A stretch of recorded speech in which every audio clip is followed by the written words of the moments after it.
What's going on, guys? Today I'm test fitting my brand new Enki NTOC. These are 275, 35, 18, and as you can probably see already, there is some clearance issues. Up front by the bumper here, there is obvious scraping going on. The back of the bumper here is hitting the front of the tire, and when I turn the tire the other way around, it's hitting the top of the side skirt here. So what I'm gonna do is chop off this tab here, cut across into the side skirt a little bit, as well as trim the bumper a little bit.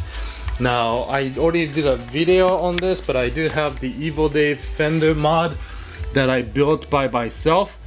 So the fender is coming out just so slightly, and without this mod there's no way you can fit 275s on Evos, I don't think. So it is highly recommended that you at least do the Evos fender mod, or now known as C0 fender mod. But just like I said, I might have to raise up the car just a little bit because I will be driving this thing hard on the track. But other than that, I just have to do some trimming on the bumper and the side skirt, and that should be okay. As for the rear, it is really tight back here as well. I rolled the fenders back when I installed the C28s, but it seems like I might have to do some pulling on the rear. I have spacers in the front, and it's just so slightly clearing the Brembos there. So I'm just gonna go ahead and chop some things up so that I can fit these tires without scraping on anything.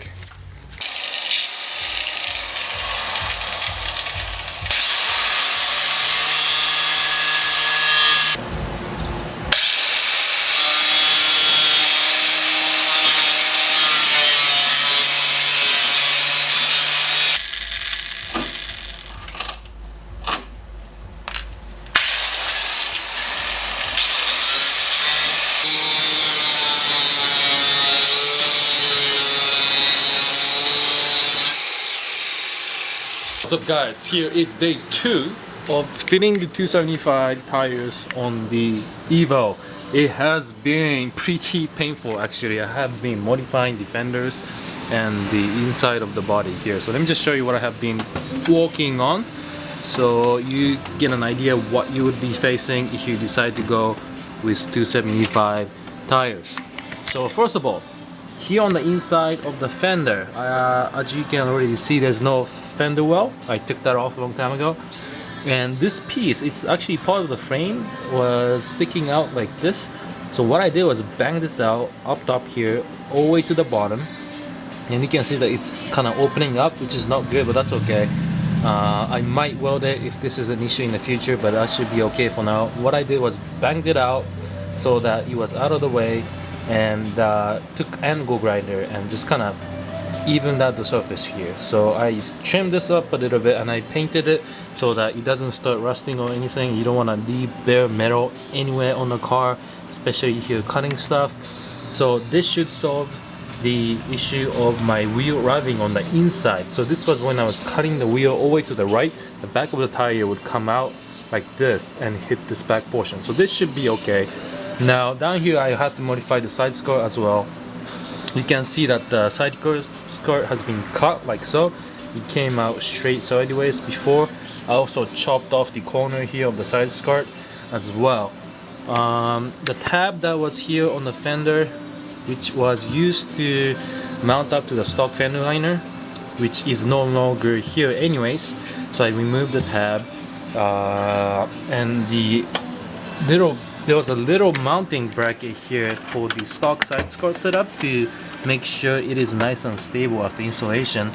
This was mocked up to be used for my Voltex bumper, Voltex side skirt. However, it was also hitting the wheel when I was cutting it all the way. So I chopped that plastic piece off as well. So now that's gone.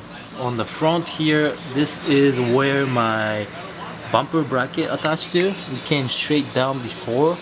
Oh yeah, and kind of at an angle still, but I chopped that off. This wasn't hitting the tire, but I took that off anyways, just in case it doesn't rub. As for my Fortune 500 coilovers, I had to raise it up a little bit, which can easily be done by undoing this little washer here.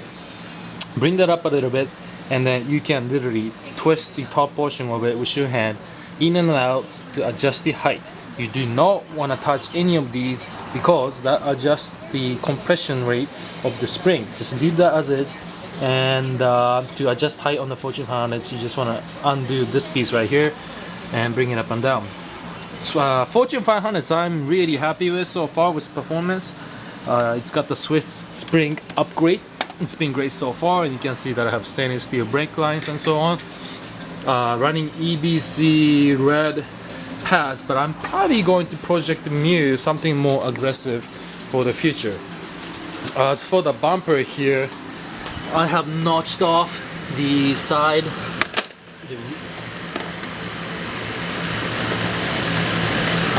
As for the bumper here, I notched off this portion of it so that it's not hitting the tire anymore towards the bottom. And I have not done the driver's side yet, but you can see that the side skirt is still intact with the tab there for the stock side skirt mount. The fender liner tab is still here as well, and I'm gonna have to clean everything up. And this is what the frame looked like before.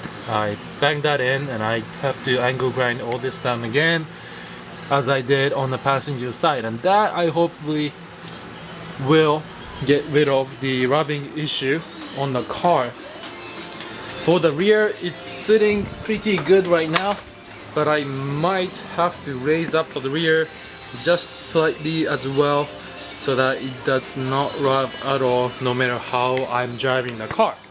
So that's it guys, that's been the installation of these 275 tires on my Evo. It was not as easy as I thought because it was hitting the frames and everything, but nothing an angle grinder can't cure. So thanks again for watching guys, I hope you enjoyed it. Let me know if you have any questions. Again, Fortune 500 has been great. If you dated your Evo, these would be great. I bought these coilovers when I was dating the Evo back 5 years ago almost, and it's been holding up great on my car. But if you wanna track your Evo or building a dedicated track Evo, maybe you could get something more aggressive. I think Fortune 500 or Fortune has a grade that's more track appropriate instead of the 500. I think they call it like 510 or something. So take a look at those if you want. But so far I'm happy with the Fortune parts. So that's it guys. Let me know if you have any questions, and then see you in my next build video. Peace.